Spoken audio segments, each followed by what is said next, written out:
Hello everyone, tonight we're going to delve into the shadowy world of the Black Knight. Imagine a world of mist-shrouded bridges and clashing steel where honor and chivalry are constantly tested. You probably won't survive this story without questioning everything you think you know about Arthurian legends. So before you get comfortable, take a moment to like the video and subscribe, but only if you really like what I'm doing here. Invite viewers to post their location and local time. Now turn off the lights, maybe turn on the fan for some soft noise, and let's get started tonight. You find yourself standing on the edge of a forest, the air thick with the scent of damp earth and decaying leaves. The year is roughly 500 AD, give or take a decade. Historians still debate the exact timeline of King Arthur's reign. A chill wind whispers through the ancient trees, carrying with it a sense of foreboding. Ahead, a narrow path winds its way towards a rickety wooden bridge, shrouded in a dense, swirling mist. You can barely make out the other side. This already feels like a terrible idea. As you cautiously step onto the bridge, the planks groan under your weight, sounding suspiciously like a dying cow. The mist swirls around you, playing tricks on your eyes. Is that a figure? Yes, emerging from the gloom, a knight stands motionless at the far end of the bridge. But this is no ordinary knight. He is clad head to toe in unmarked black armor, his helmet concealing his face entirely. No heraldry, no crest, nothing. Just black. Like a walking void. He looks like he accidentally wandered off the set of a heavy metal music video. This is the Black Knight. His presence is unsettling, radiating an aura of cold menace. He doesn't speak, doesn't move, doesn't even breathe, as far as you can tell. He just waits. The silence is broken only by the creaking of the bridge and the frantic thumping of your own heart, which is currently auditioning for a drum solo. You try a friendly greeting, but your voice catches in your throat. He doesn't react. You attempt a polite inquiry about the weather, but the words die in your mouth. This guy clearly isn't here for small talk. Maybe he's just shy? With a sigh that sounds suspiciously like the wind whistling through a graveyard, the Black Knight draws his sword. It's a massive, two-handed blade, its edges glinting ominously in the dim light. The mist seems to thicken, pressing in on you as if the very air is holding its breath. This is it. You're about to face one of the most enigmatic and formidable figures in Arthurian legend. And you're pretty sure you're going to lose. The Black Knight's fighting style is as unnerving as his appearance. He moves with a chilling efficiency, each strike precise and powerful, devoid of any flourish or wasted movement. It's like fighting a machine, a relentless engine of destruction. He doesn't boast, doesn't taunt, doesn't even grunt. He just tries to kill you. Quickly. You parry his first blow, the force of it sending a jolt up your arm. The sound of steel on steel echoes across the bridge, a harsh, discordant clang that sets your teeth on edge. You stumble back, narrowly avoiding another strike that would have cleaved you in two. This guy is good. Really good. The battle rages on, a desperate dance of life and death on a precarious stage. You try to anticipate his moves, but his attacks are unpredictable, a whirlwind of black steel that seems to come from nowhere. You realize brute force won't work here. You need to outsmart him. Suddenly, you remember an odd fact. In medieval times, people believed that crocodile poop had medicinal properties and was even used as a form of sunscreen. You briefly consider throwing some at the Black Knight, but quickly dismiss the idea. You don't have any, and besides, it probably wouldn't work. You notice a weakness in his stance, a slight hesitation before each attack. You use this to your advantage, feinting one way and then striking the other. Your blade connects with his, and for a moment, you feel a surge of hope. But the Black Knight is relentless. He adjusts his grip and continues his assault, his black eyes, which you can now vaguely see through the slits in his helmet, burning with an eerie intensity. The fight continues and you find yourself pushed to your limits. You're exhausted, your muscles screaming in protest, your lungs burning. You realize with a sinking feeling that you can't win this. You're outmatched, outgunned, and frankly, out of ideas. Just when you think you're done for, something unexpected happens. Your sword, weakened by the constant battering, snaps in half. You stare at the broken blade in disbelief. It's over. But instead of delivering the killing blow, the Black Knight simply stops. He lowers his sword, turns, and walks away, disappearing into the mist as silently and mysteriously as he appeared. You stand there, panting, your body trembling, your mind reeling. You survived. But you don't understand. Why did he let you live? You're left standing there on that creaky bridge, holding the sad little hilt of your broken sword.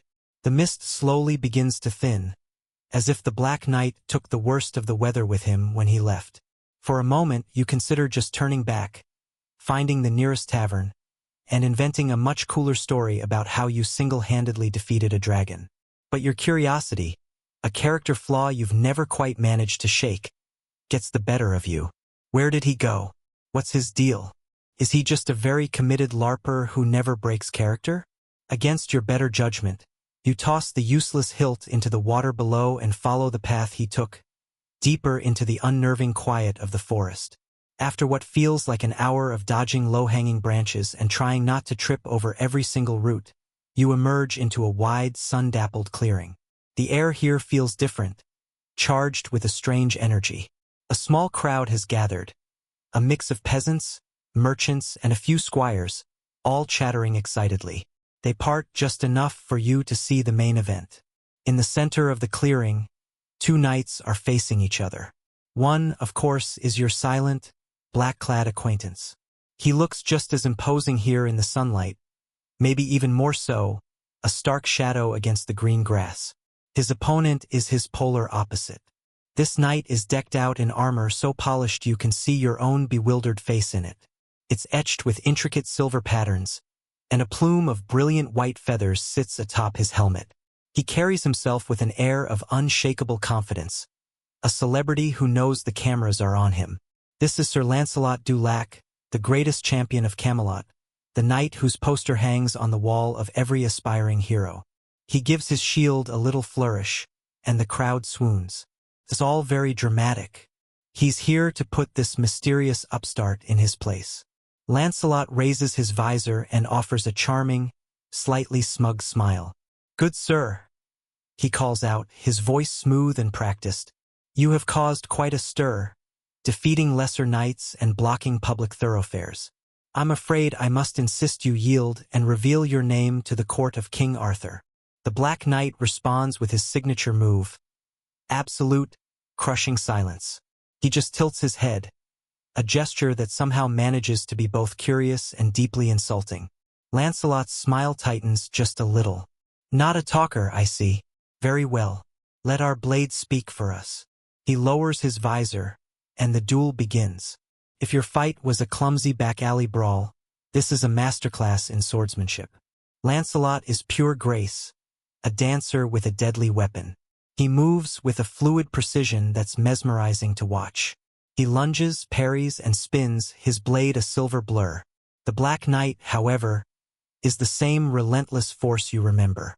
He doesn't dance, he bulldozes. He meets Lancelot's elegant attacks with raw, overwhelming power. It's like watching a ballet dancer try to fight a freight train. The crowd oohs and ahs with every one of Lancelot's fancy moves. But you can see the truth. He's not making a dent. The Black Knight absorbs every blow on his shield or armor without so much as flinching. His own attacks are brutally simple and terrifyingly effective, forcing Lancelot to stay constantly on the defensive. The champion's initial confidence begins to visibly drain away, replaced by a bead of sweat you can see tracing a path down his temple. He's used to opponents who tire, who make mistakes. This knight does neither. He just keeps coming, a tide of black iron. His relentless assault reminds you of tales of the great heathen army that swarmed across England centuries later in 865, a seemingly endless force that just overwhelmed everything in its path. This isn't a duel anymore. It's a test of endurance. Lancelot, for all his fame and skill, is starting to look ragged. His breathing is labored, his movements a little less crisp. You think of an odd fact you once read. Medieval physicians believed that beavers, when hunted, would chew off their own testicles and throw them at their pursuers because they were prized for their medicinal properties. Right now, Lancelot has the same look of frantic desperation as a cornered beaver considering its options. It's a slightly morbid thought, but hey, you're under stress. Historians still debate whether Lancelot was a purely literary invention of the French poets or if he was based on a real, historical warrior. Watching him now, panting and struggling, he seems painfully real. His legendary status is being chipped away with every clang of steel. Then, the unthinkable happens. The Black Knight sees an opening, a moment of hesitation, and delivers a powerful shield bash to Lancelot's chest. Camelot's greatest champion is sent flying, landing hard on his back with a loud, undignified crash of armor. A collective gasp ripples through the crowd. You could hear a pin drop. Lancelot, the undefeated hero, is down. For a long moment he just lies there, the wind knocked out of him. The Black Knight stands over him, sword ready, but he doesn't strike. He just waits, the silent judge. You can feel Lancelot's pride shattering, but you can also see something else ignite in his eyes. Pure, unyielding resolve. With a roar of fury and effort, he scrambles back to his feet. His fancy footwork is gone, replaced by a raw, desperate grit. He grips his sword with both hands and charges, pouring every last ounce of his strength and frustration into one final mighty blow. The strike lands squarely on the Black Knight's helmet. It's not enough to fell him, but for the first time, the dark warrior stumbles back a step. A crack appears on the surface of his helm. Lancelot has landed a real hit. The crowd erupts in a cheer. But the victory is short-lived. The Black Knight straightens up, looks at the determined Lancelot, then at his own sword, and then back at the forest. He seems to make a calculation. And just as he did with you on the bridge, he turns his back and simply walks away, disappearing between the trees, leaving a stunned Lancelot and a confused crowd behind. Lancelot raises his sword in victory, but it's a hollow gesture. He didn't win. He just survived. And you, the only other person who has faced that silent warrior and walked away, know that surviving him is a victory of its own. While the crowd swarms Lancelot, patting him on the back and celebrating a victory that feels more like a technicality, you slip away. That unsettling image of the Black Knight, turning his back on Camelot's greatest warrior and just leaving, is burned into your mind. This isn't over. You feel it in your bones. Driven by that same morbid curiosity that got you into this mess, you head for the woods he disappeared into. Remember when you thought crocodile poop sunscreen was a weird fact? Now you're actively following a walking void who might be a ghost. Your priorities have officially gotten weird. The forest changes as you walk. The sun-dappled clearing gives way to a more ancient and somber wood. The trees are gnarled and skeletal, and a low-lying fog clings to the ground, muffling all sound. It feels like you've stepped out of the world of men and into something older. Eventually, you come upon the source of the gloom, the ruins of a small, stone chapel. It's a sad, lonely sight. The roof has long since collapsed, and ivy crawls over the crumbling walls like green veins. It's the kind of place you'd expect to find a final boss or at least some very disappointing treasure. It vaguely reminds you of the old stone keeps the Normans built after 1066 to remind everyone who was in charge structures of power now surrendering back to nature. And there he is, standing in the center of what was once the nave. The Black Knight waits. His opponent this time is Sir Gawain. If Lancelot was the flashy celebrity, Gawain is the stoic professional. Known for his impeccable courtesy as much as his strength, he has a calm, steady presence. He nods at the Black Knight, a gesture of respect. You notice the sun is directly overhead, blazing down through the open roof of the chapel. This is Gawain's moment. His legendary strength is tied to the sun, growing throughout the morning until it reaches an incredible peak at high noon. Right now, he is arguably the strongest man in the world. Instead of drawing his sword, Gawain holds up a hand. Sir Knight, he begins, his voice even and reasonable. We need not do this. I harbor no ill will toward you, but I must ask you to cease this challenge to our kingdom. For your own sake, you should know that at this hour, my strength is a gift from God. It is considerable. I would not wish to harm you. It's not a boast, it's a genuine, polite warning. It's the medieval equivalent of saying, bro, I've been carb-loading all morning, you don't want the smoke. The Black Knight, in his usual fashion, says nothing. He simply draws his massive sword, the scraping sound echoing unnervingly in the ruined chapel. With a sigh, Gawain readies himself. As you wish. What follows is not a duel. It's a demolition. Gawain, fueled by the midday sun, unleashes a torrent of blows that are staggering to witness. Each swing of his sword carries the force of a battering ram. The air cracks with the power of the impacts as his blade meets the Black Knight's shield again and again. You can feel the vibrations in the soles of your feet. But the Black Knight doesn't break. He doesn't even yield ground. He just stands there, absorbing the onslaught, his armor and shield taking this divinely powered beat down as if it were a light rain. Gawain's incredible strength is proving to be utterly, completely useless. Watching him try is about as productive as one of those 17th century English vomit-drinking contests you once read about, a whole lot of effort for a truly pointless and unsatisfying result. Gawain, pouring sweat, finally falters. He steps back, breathing in ragged gasps, his arms trembling from the sheer effort. He stares at his opponent in disbelief. He has given it everything, his peak power, and it was not enough. The chapel falls into a dead, heavy silence. And then it happens. The Black Knight breaks his silence. His helmet tilts upward slightly, and from behind the visor, a voice emerges. It's not a shout or a warrior's cry.